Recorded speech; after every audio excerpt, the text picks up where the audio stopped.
Hello, everybody. This is Daniel Dibaba in Fano News Network. And in today's program, I would be discussing mostly about the human rights abuses by the Ethiopian National Defense Force and Fano. But I've also brought you some news. In my first news, Gama Gamada, a renowned Oromo living in Canada, is said to have passed away. Girma Gamada is affiliated with Oromia Media Network. And Girma, according to OMN, Girma supported a lot of Oromo artists, and he participated in Oromo struggle. And also, he was part of the OMN media for over several years. According to OMN, Girma Gamada was sick for over 2 years and passed away. Girma used to live in Toronto, Canada. In another news, this past week, an Ethiopian general by the name of Tafara Mamo is said to have defected to the Fano militant group. According to some news, General Tafara was on some kind of picnic with his family members, but remained behind with some of his colleagues, and his family members returned home, and assuming he would also return home. But eventually the news came out that Tafara actually defected to the Fano militants. According to the news, several versions of news are circulating on social media. There is no definite number of the number of troops that this general took with him to join the Fano. Some figures range a few hundreds to thousands. According to the news, the Ethiopian government security forces tried to capture and return the Farah Mamo and the forces who defected with him. According to some Amara sources, the Ethiopian government sent the National Guard, the special forces that Abiy Ahmed uses, but they were unsuccessful. Some of the National Guard, Republican Guards, were said to have been captured by the Fano militants. So that is one of the major news in the last 1 week, and it's very hot. There is a lot of discussion going on. It's said that Tafara Mambo had a number of positions within the Prosperity Party. The reasons for his defection is not clear. He might have been won by some of the ideologies of the Fano militant group, or he might have fallen out with the Ethiopian government. There is no confirmed information as to what led to his defection at this point. In another news, the Oromo Liberation Army's Erbu Shiniga or Shiniga O's military campaign has been ongoing for the last several months. The OLA has intensified its military operations, but including the environments of the capital, Finfinne, as well as other farthest areas from the capital. The Oromo Liberation Army has intensified its operation against the Ethiopian National Defense Forces. The Oromo Liberation Army continues to inflict heavy losses on the Ethiopian government defense forces, and the OLA has confirmed capturing some of the ENDF forces as it paraded those who have been captured and interviewed some of them, and also displayed a number of military assets that have been captured from the Ethiopian National Defense Forces. The OLA continues to conduct operations in Shawa zones, in Walaga zones, in Wallo, in RC zones, in Hararge, and Guji and Borana zones, but no delay in other areas of Oromia. The OLA has been more and more strong in the last few months, and almost in all the operations against the Ethiopian security forces, the OLA has gained an upper hand and either repulsed the ENDF forces or killed hundreds of them and captured a number of them. This war is named Dula Irbushiniga, which is loosely translated into the Shiniga Oath. And this name for that's given to this military campaign has special memory among the Oromo, because it reminds us the Oromo Liberation Front leaders who were executed by Somalia militants in 1980.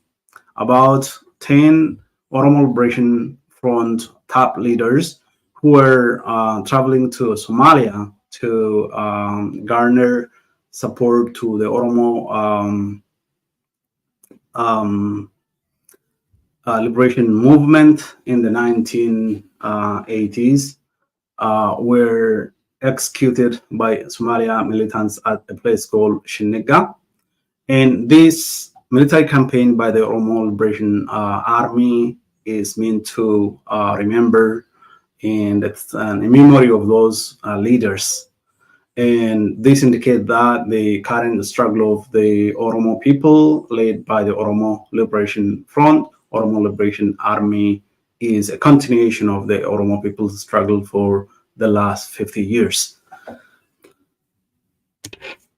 With that, I will transition to the Oromia Support Group. The Oromia Support Group issued, it is number 66, Oromia Support Group report.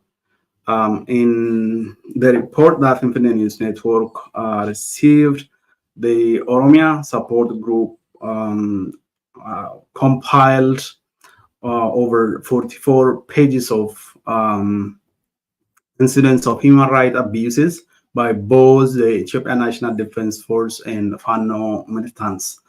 The Oromia Support Group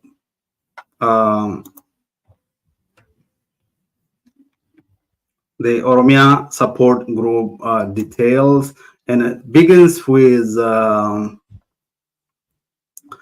some of the current projects by the Ethiopian government to resolve the crisis that's engulfing Ethiopia, especially the dialogue. And OSG, Oromia Support Group, titled its introduction by dialogue or disintegration, and discusses about the promises by Ethiopian Prime Minister Abiy Ahmed of a genuine commitment to national dialogue, a program of transitional justice, says are no more realistic than his forecast last year that Ethiopia would be exporting surplus grain to more needy countries by now.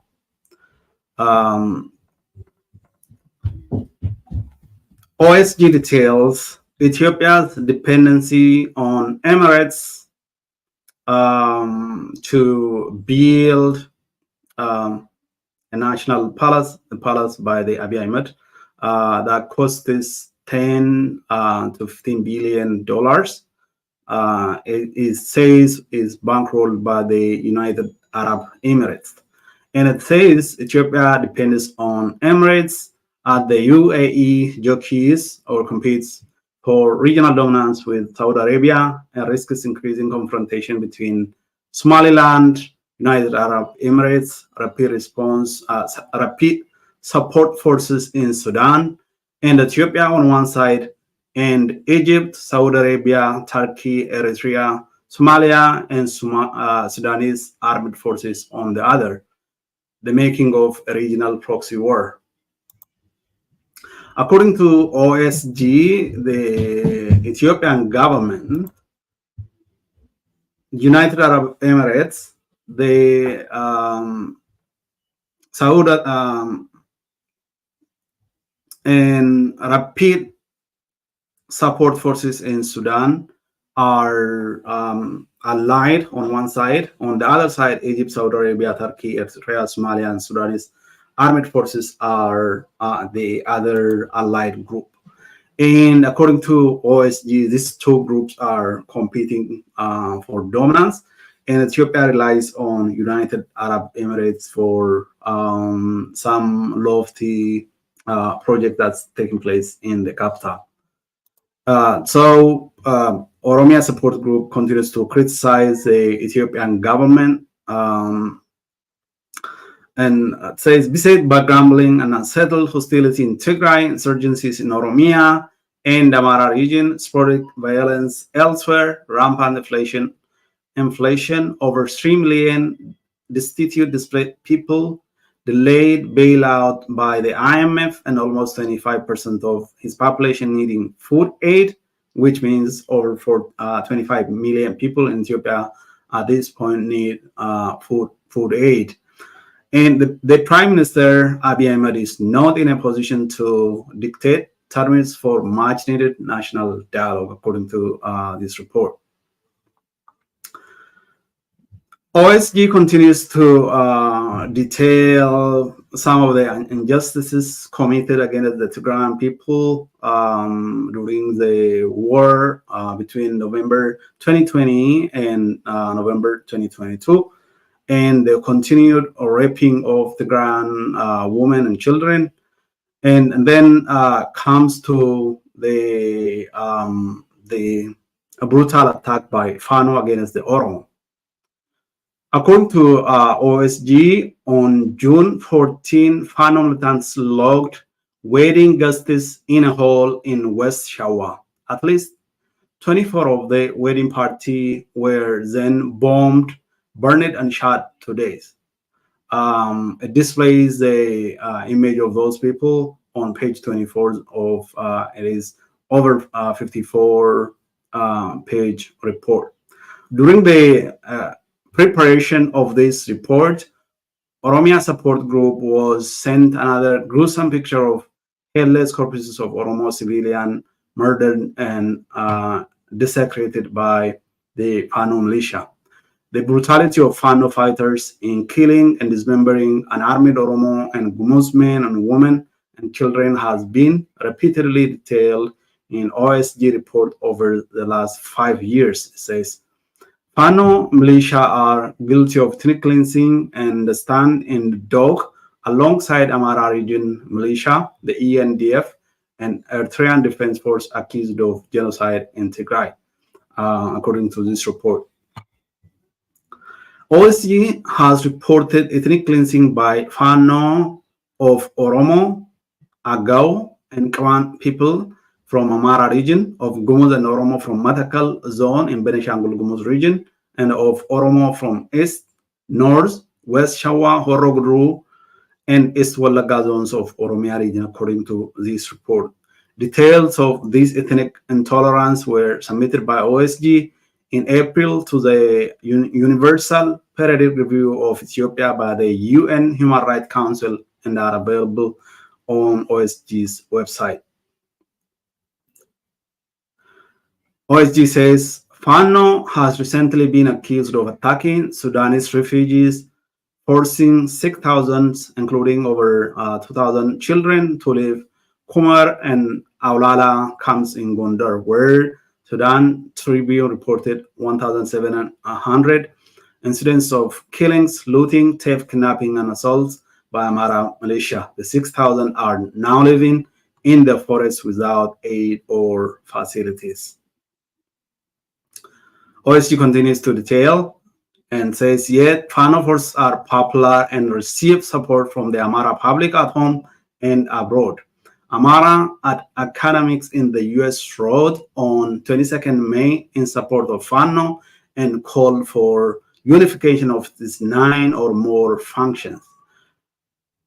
In that call, doctors Badege Bishau and Aklok Brara claimed that Fano were protecting 50 to 60 million Amara, the largest group in Ethiopia, from the genocide being perpetrated by a government dominated by Oromo elite, according to their statement. Fano they continue to say, Fano are fighting for the sheer survival of the Amara people and for equality and democracy, they wrote. They claimed Fano were farmers, ex-soldiers, and professionals who defended the peace-loving and spiritual Amara people.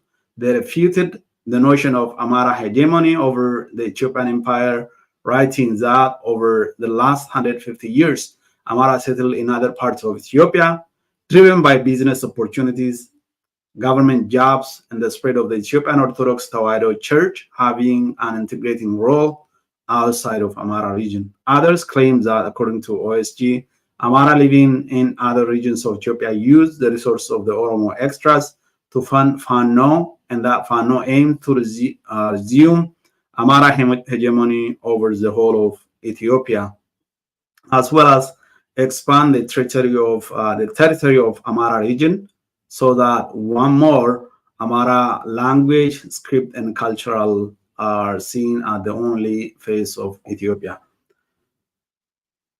According to OSG report, Fano vehemently opposed the federal arrangement in 1995 of Ethiopian constitution. Doctors Bishau and Birara described in their statements it as being designated, designed to isolate, attack, and harm Amaras. Disputed territories such as Walqait, Sagade, and Raya belong to the Amara people, and their sovereignty should not be decided by referendum, stated the owners. And so, according to Amara intellectuals and elites, they continue to claim lands in disputed Western Tigray region. Such lands are Walqait, Sagade, and Raya. So sometimes the Amara elites criticize the Ethiopian current federal structure. At the same time, they claim land from other regions. So this is self-contradicting, because if the Amara elites and Amara politicians argue the current federal structure is harming the Amara, and they want just a unified one country without any regional or state borders, why would they still claim Walqait, Sagade, and Raya as their own? It is self-contradicting, and this is a part I don't understand. When they claim land from other regions, they kill people. They try to evict people from those lands to claim and expand to those regions.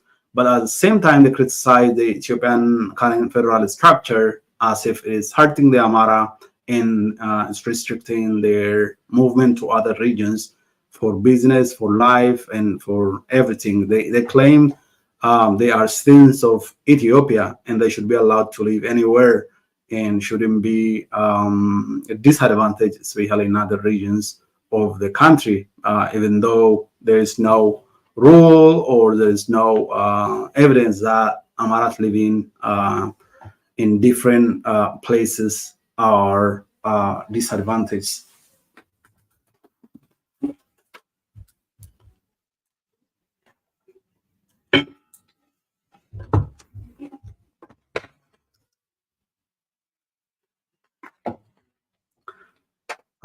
So there is over 54 pages of this report. I will continue to highlight some of this report. But so according to OSG, they claim the Amara elites, the two men that were mentioned, Bishao and Brara, who are said to live in the US.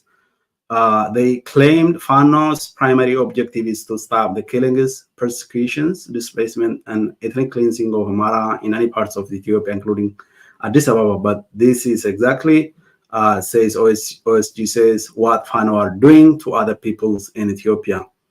Oromo human rights activists claim that Fano was armed and supported by Eritrea and the Ethiopian government to help in their genocidal war against the Tigray. Fano was used by Ethiopia to do its dirty work, to commit acts in Tigray, Matakal, and Oromia, which would bring censure from the International Criminal Court and International Court of Justice. No longer cooperating with Ethiopia, Eritrea is encouraging Fano to bring down the government of Abiy Ahmed in this window of opportunity to re-establish Amara hegemony, according to this report. The destruction of infrastructure and the collapse of agriculture due to Fano's insurgency in the Amara region, second only to Oromia in terms of agricultural production, has national repercussions, according to this report.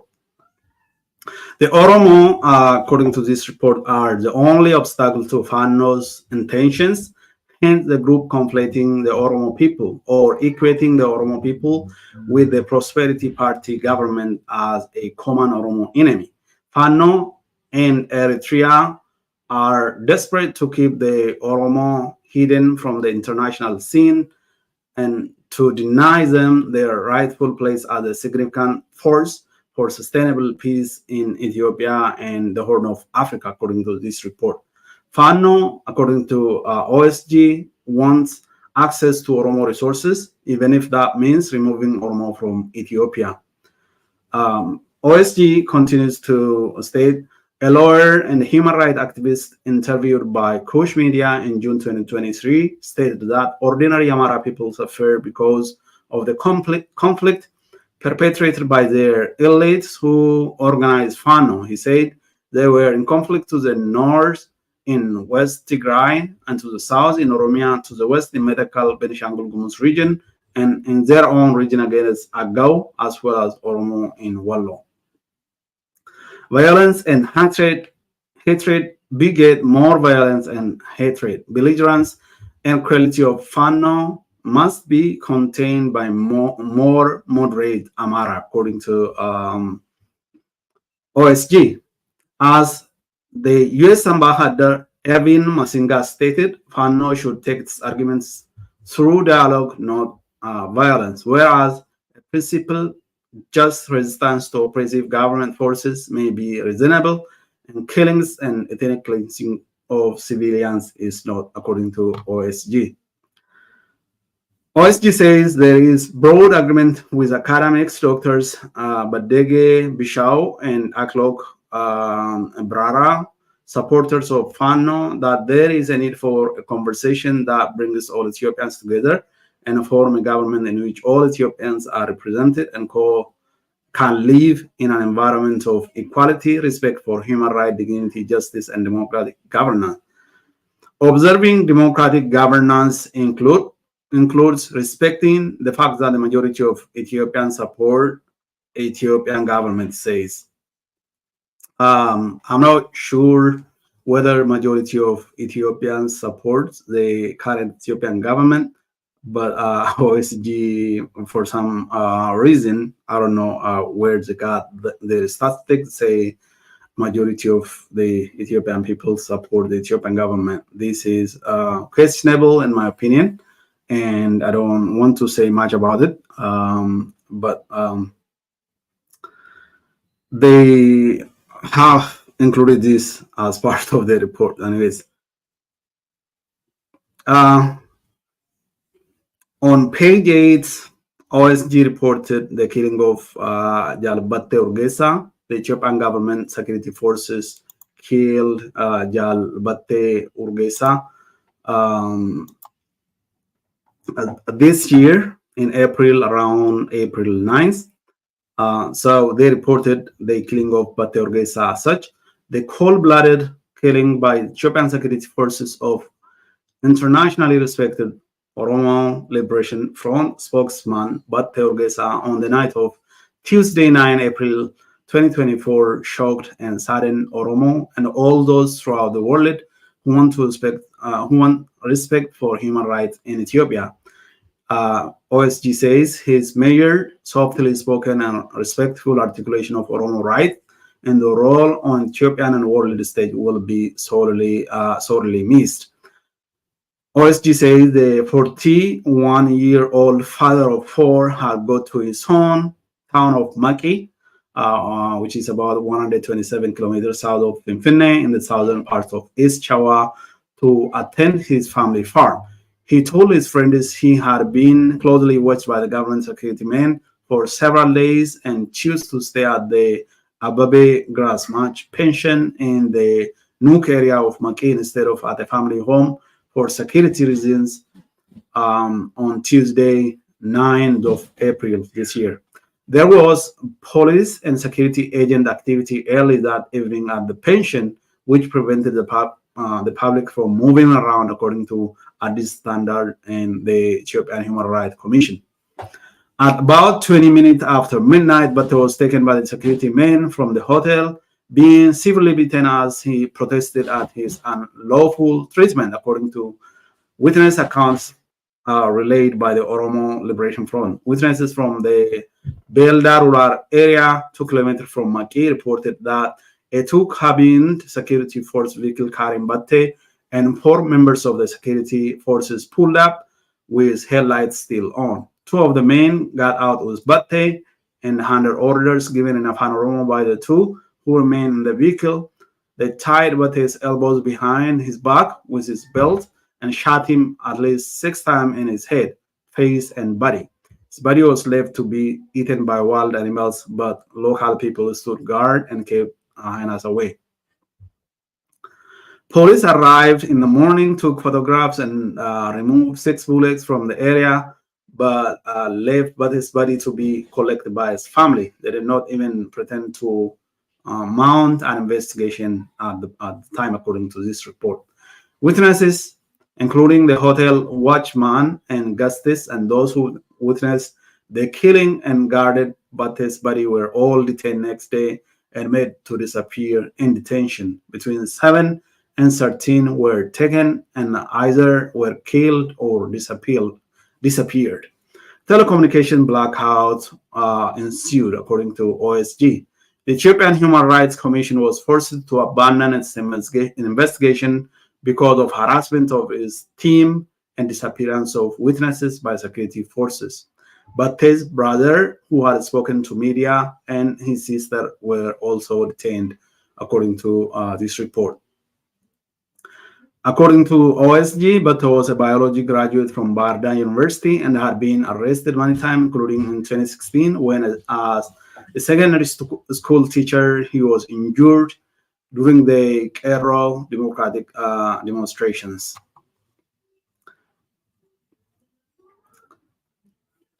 In this report, several incidents of the human rights abuses by the Ethiopian government security forces and the Fano militants are highlighted. I would go through this report and highlight some of the main report. According to this report, more than 5,575 Oromo civilians have been killed since Abiy Ahmed came to power in 2018. The report continues. Finfinne in central Oromia. ENDF killed 6 people, pictured below, in an attack on Kalacha village, Sabbata district, South Finfinne in Oromia Special Zone on 28th of April. The name of those who were killed are listed here, and here are their pictures. The OSG also reported killings in West RT and RC. According to social media report, 9 members of one family, including nephews, grandchildren of the informant, were shot dead in Adaba district, West RC, on the orders of the district governor Kamal Haji Tola. on the 14th of April this year. Their bodies were thrown in the bush around Washa and Bubisa village and left for several days. The dead included Saudi Haji Wako, Dr. Abdul Karim Abubakar, and Ms. Rukia Sadeh. The 6 others were not named in the report. On 15th of April, Great Oromia reported the killing by government force of Polle Gobana, the son of the Tulama Bagada, the previous days in Gadab Hasasa, West RC. He was accused of being a member of the OLA. In December 2022, his brother Badane Gobana was arrested from their father's home in Maki, West Shawa. Their father, Gobana Hola, is secretary of the Oromo Gada Leaders Council. OSG continues to detail other human rights violations, including killings. The following were killed by ENDF on or just before May 6 in or near Areta village, Sirka district, Ati zone. It lists the name of 5 people here. Some of the people's pictures are displayed here.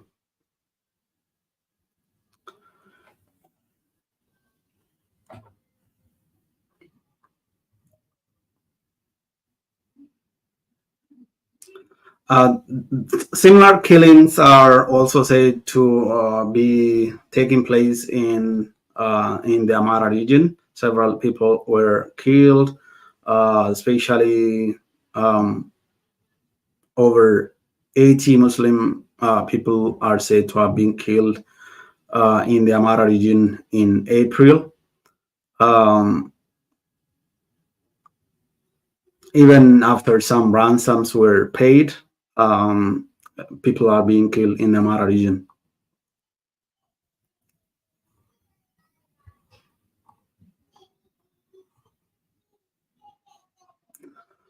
The Agao, Kemant, and other ethnic groups are being targeted in the Amara region, according to OSG report. And also the Oromo people are targeted in the Amara region. In this report, on page 14 of this report, the OSG details the killing of 119 Oromo civilians by Fano and ENDF in March of this year. On March 26, OSG was given the following eyewitness account of an attack on Oromo villagers in the Oromia special region of the special zone of Amara region, Wallo.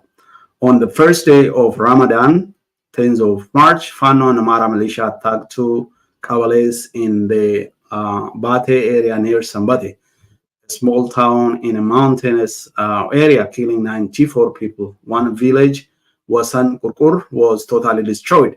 In each Kabale were 200 or more homes, each with 8 to 14 people living in them. Thus, at least 4,000 Oromos were made homeless in this attack. Corpses were burned as well as houses. Thousands of cattle and several hundred camels. One house would have 3 to 4 cows and a camel were either stolen or shot if they would not be taken away. More than half of all the properties were stolen. According to OSG report, the road was closed by the government, so aid could not get through to the affected people. The Ethiopian National Defense Force came and fought with Fano forces, but were repulsed. The Amara commanders then turned on the Oromo villagers and killed 25. As the area is in conflict, no one will care about them killing Oromo, said Oromia Support Group informant. When Amara region militia arrived and started to dig trenches, the Oromo thought they were going to defend them, but the regional militia joined in with Fano to attack the Oromo civilians. According to OSG, the internally displaced persons are staying in the mosque in Sambate or being hosted by local Oromo, sharing their homes with 20, 30, or even 40 people. There is no international or other national aid. There are no schools, The Wasan school was the first building to be destroyed a few years, according to this report. OSG continued to report more killings in March of 2024. Cairo activist, former detainee and torture survivor Ibrahim Saddam Shakal, now a refugee in Cairo, reported on 14th March the killing of 8 people in Makkah, Wallo on 20th of February. The names of 6 were corroborated by an eyewitness report to OSG on April 30th, and are marked by those who have been confirmed are marked with asterisk. So according to this report, several people have been listed, and over 5,000, according to OSG, have been killed since the Japan government of Abiy Ahmed came to power. And these people are being killed by the Japan National Defense Forces and Fano militants. One of the gruesome killings that took place by the Fano militants was a mass killing that took place in Nono district on June 14, just last month. At least 24 people were killed in the incident at a wedding celebration in Kondala village, Nono district, West Shawa, on 14th of June. BBC Afan Oromo News confirmed reports by local informants who reported to Oromia Support Group correspondent label W1. BBC interviewed a local man and the ENDF commander of the Nono command post who led a unit to the village after the killing. Waiting guests right were locked in a building, and at least one grenade or bomb was thrown in. The building was set on fire. Most of the deceased were burned to death. At least 4 were shot dead as they attempted to leave the building. Some who were seriously injured were taken to a hospital, according to OSG correspondent. The resident interviewed by BBC believes 37 people were killed. The dead included a pregnant woman, a 3-year-old child, and a 70-year-old woman. The burned bodies were unrecognizable when retrieved from the ashes of the building, according to the images displayed in the OSG report. All of those interviews said the attackers were Amara extremists, i.e. the Fano militia. Several other buildings were burned down during this incident. The village name Biftu Jalala by BBC has Amara and Oromo residents. Amara residents were evacuated from the village before the attack, according to BBC report. The attackers were organized outside the area, but had some local support, according to those interviewed ENDF commander. The command post leader said 16 died in a similar attack on another village 2 years ago. More killing by Fano and ENDF. This standard reported on 18th of June this year that 2 villages in the Ra district of North Shawa were attacked by Fano militia on 15th June. The group targeted civilians in the village of Jiru, Dada, and Ware Gabro in retaliation for OLA taking control of Cheka town after fighting with Fano. The mayor of Cheka told the standard that OLA had killed 3 and injured others in the market area of Cheka. Fano killed the villagers in retaliation, namely Taddase Jobir, age 45, Tasfaye Demise, age 48, and Tamia Barra, age 32, and Teshomek Red, age 60. Schools and clinics were closed due to the fighting. Adil Standard reported, according to OSG, that 18 community members were killed by Fano in a 2-day attack in the Ra district beginning 24th of December 2023. Qeerroo activist Ayana Milkeessa Wright was killed by ENDF in his home in Tibet village, Bako district, West Shawa during the night of 20th June. A graduate from Adama University, he had decided to flee from discrimination and harassment as a Qeerroo activist since 2018 and had intended to go to Kenya shortly before he was targeted and killed, according to OSG's informant. The Oromia Support Group also highlighted collective punishment of the Oromo Liberation Army families by the ENDF. According to this report, an informant from West Shawa Road on April 29th, west of Ambo town, about 120 kilometers from the capital, the government cadres have announced the most primitive collective punishment unthinkable in the 21st century, which include forbidding anyone visiting the family of the rebels.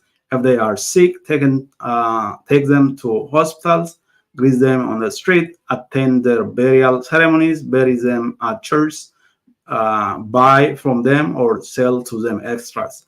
Those who broke the law of the cadres would be charged from 10,000 to 50,000. Such things never happen in the country's long recorded history, this informant says. Some sort of ostracism may be there, but denying the dead distant burial or asking money for a body of the dead is not normal in this country, according to the informant.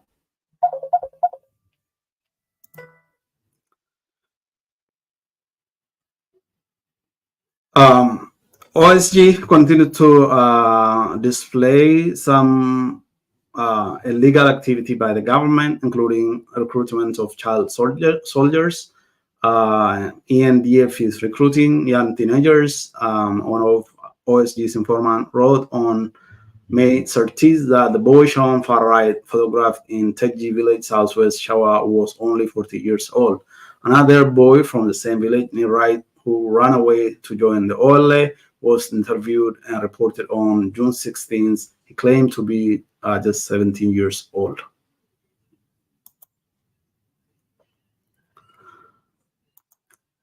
In this detail report number 66 by the Oromia Support Group, that's based in London, United Kingdom, several tangible confirmed evidence of abuses, killings, imprisonment, torture, burning alive, looting of property were perpetrated by the Ethiopian National Defense Forces and Amara Fano militants, especially on the Oromo people.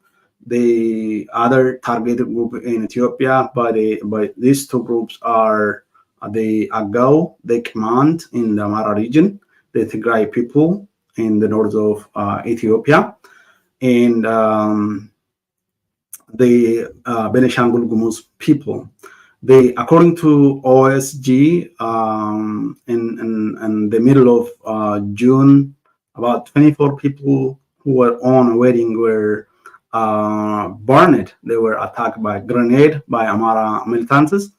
And the Amara militants also continued to conduct similar attack against Oromo civilians in the North Shawa zones and in Wollo zones. Amara region militia were also reported to be supporting the Fano militants in their attack against the Oromo people. This report confirms the Ethiopian government Ethiopian government forces and Amara Fano militants target the Oromo people.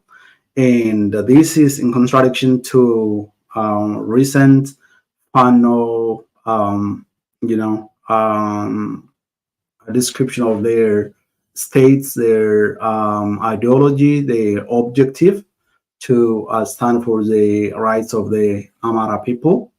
And as if their war, the current war campaign that they are conducting is only targeted against the Ethiopian government. They are attacking Oromo civilians.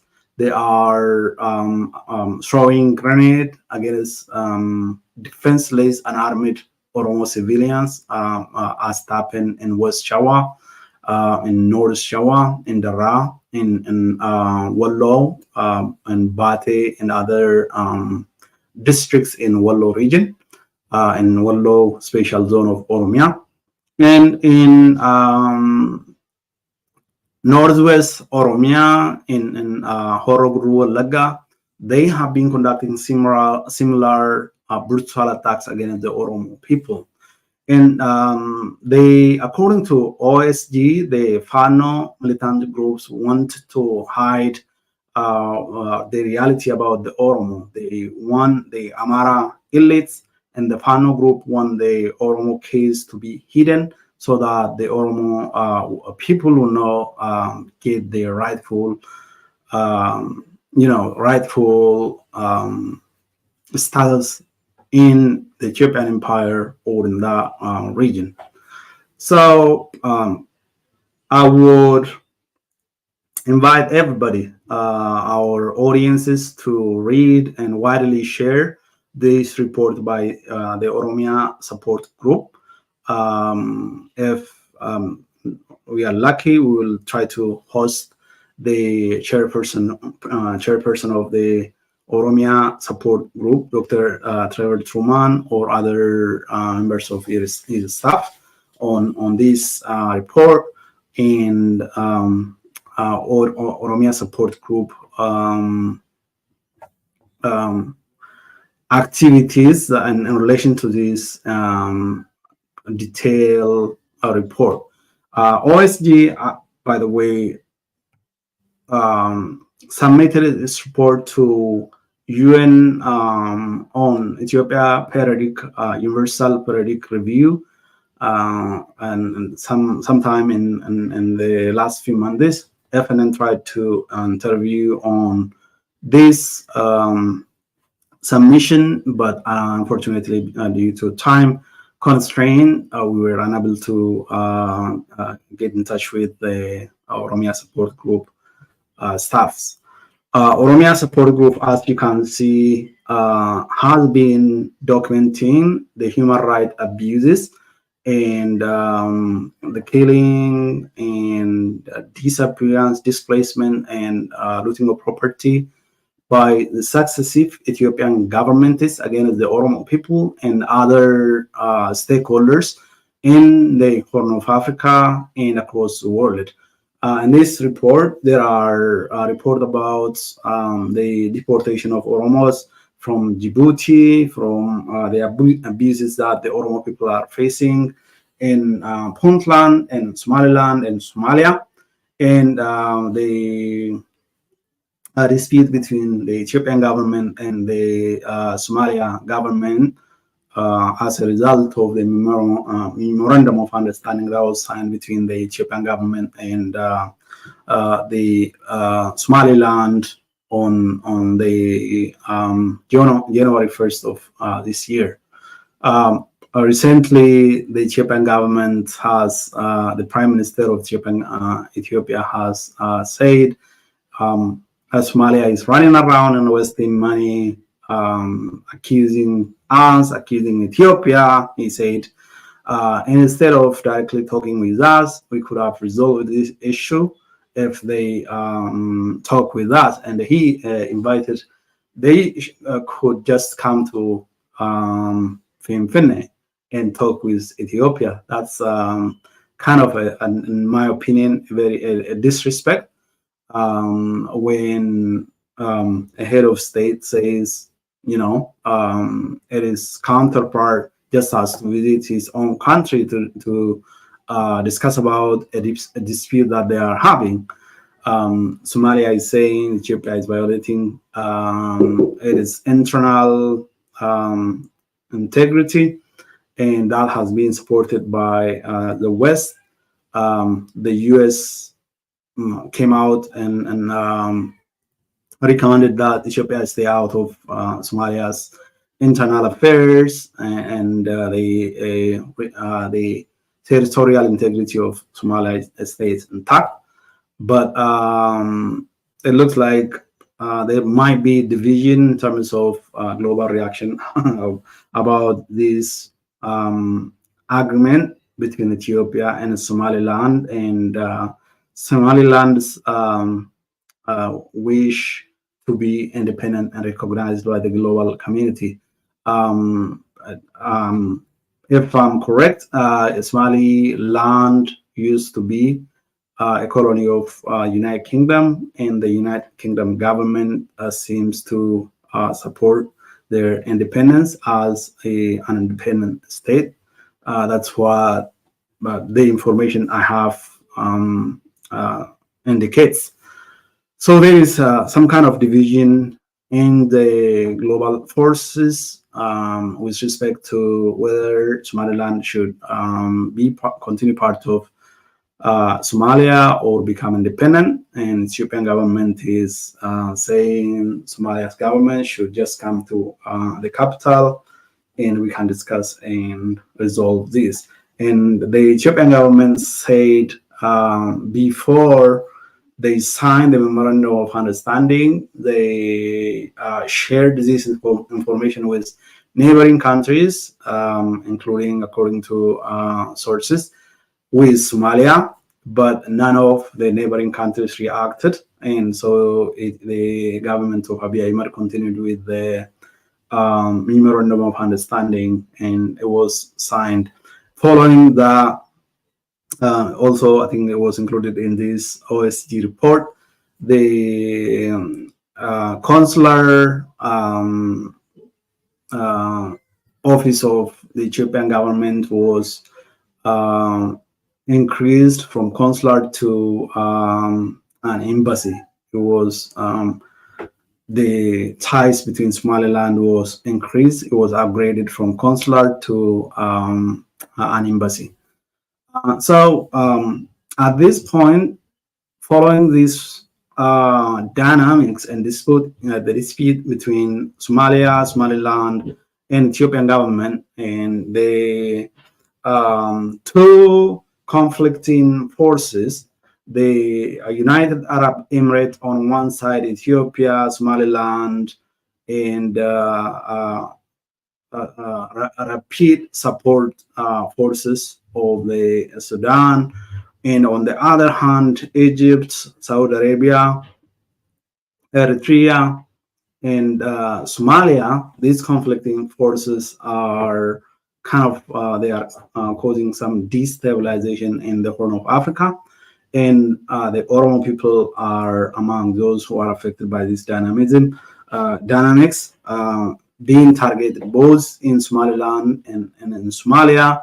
And also OSG reported a number of Oromos are being sent home from Middle East countries such as Saudi Arabia, and the government is sending those who are being repatriated forcibly to the military bases for training and deployment in Oromia and Amara regions. That was all I had today. And so in our today's news, we reported this days of a beloved Oromo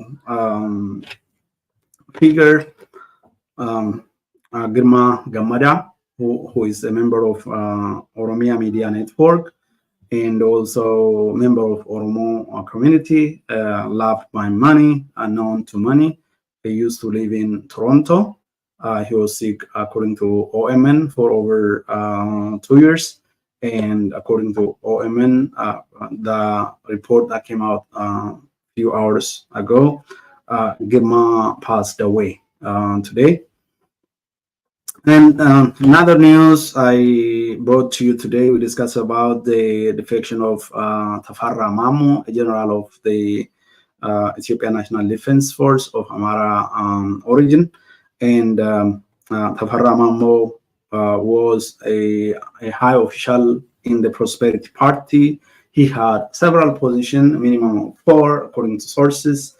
And he was with his family and other colleagues of his in on picnic, and his wife returned home, and then a few hours or days later she heard she lost the whereabouts of her husband, and he left his phone at home, according to some sources. And then he was reported to have joined the Fano group, and he took an unidentified number of Ethiopian National Defense Forces along with him to join the Fano groups. There are some indications that he was with some of the Amara officials, such as Gaddu and Dargacho, and Samino Sigge, and Ambacho, as we all know. Gaddu Ambacho, Dr. Ambacho, and Samino Sigge have been killed. Samino Sigge killed Ambacho, and Ethiopian government killed Samino, as you remember. It says that this General Tafarra Mamo was with those individuals, and he's well known in Ethiopian politics, and he was one of the higher officials of the government. And this suggests the Ethiopian government at this point is being weakened by such high-profile defections and the military losses that it is sustaining against the Oromo Liberation Army, against the Fano group, and the economic burden that the regime is facing, and the genocide that it conducted in the Amara region for over 2 years that caused over 500,000 people to die, and the people are still continuing to suffer in the Tigray region.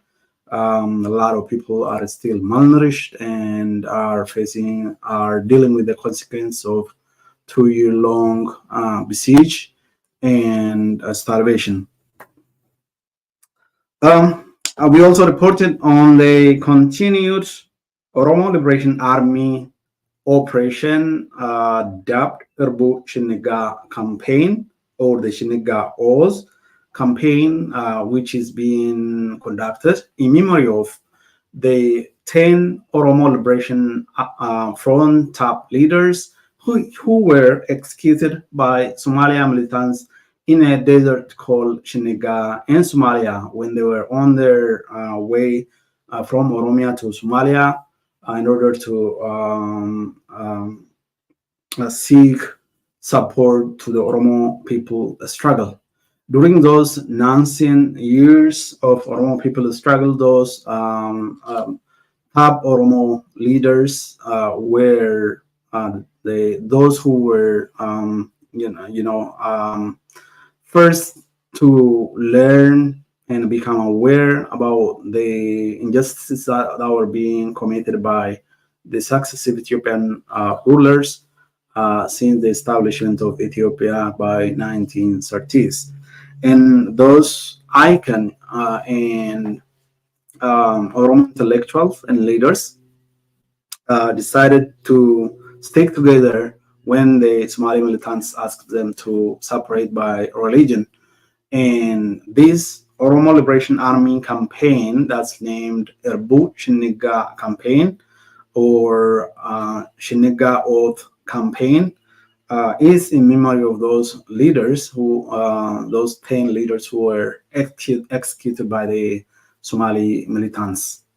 It began this Irbu Shiniga campaign or Shiniga Oath campaign began a few months ago, and it continues from all areas in Oromia, from the west to the east, from the north to from north Wallo to south Guji and Borana, and central Oromia. The Oromo Liberation Army are on daily basis conducting operations against the Ethiopian National Defense Forces. The leader of the Oromo Liberation Front, Oromo Liberation Army, Jal Marro Riva, recently on June 15th, announced that the Oromo Liberation Army is currently shifting its operations from the border areas and other distant areas to the central Oromia region, and which means surrounding the capital. And there is an intensification of the Oromo Liberation Army operations in Shawa zones, and they are currently threatening the capital. And while this is continuing, the Ethiopian National Defense Forces are defecting to either Fano or the Oromo Liberation Army. Some of them are also surrendering to the Oromo Liberation Army along with their military assets.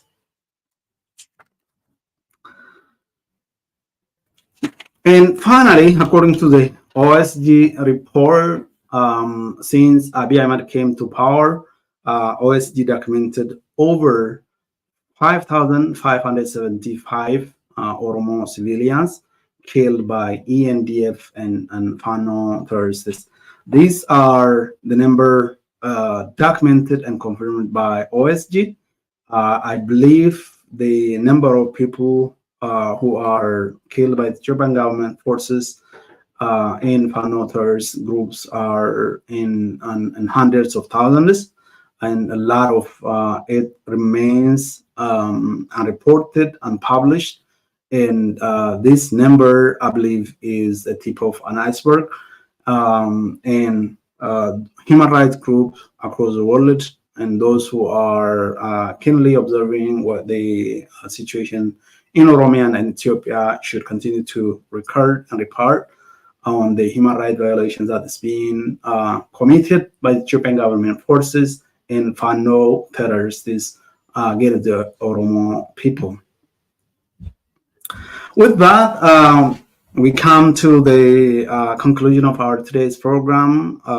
As in the US, we are celebrating the 248th year of independence. US gained independence from the British in 1776, and the country, after all that, has now become, over for almost hundreds of years, the top most developed country in the world.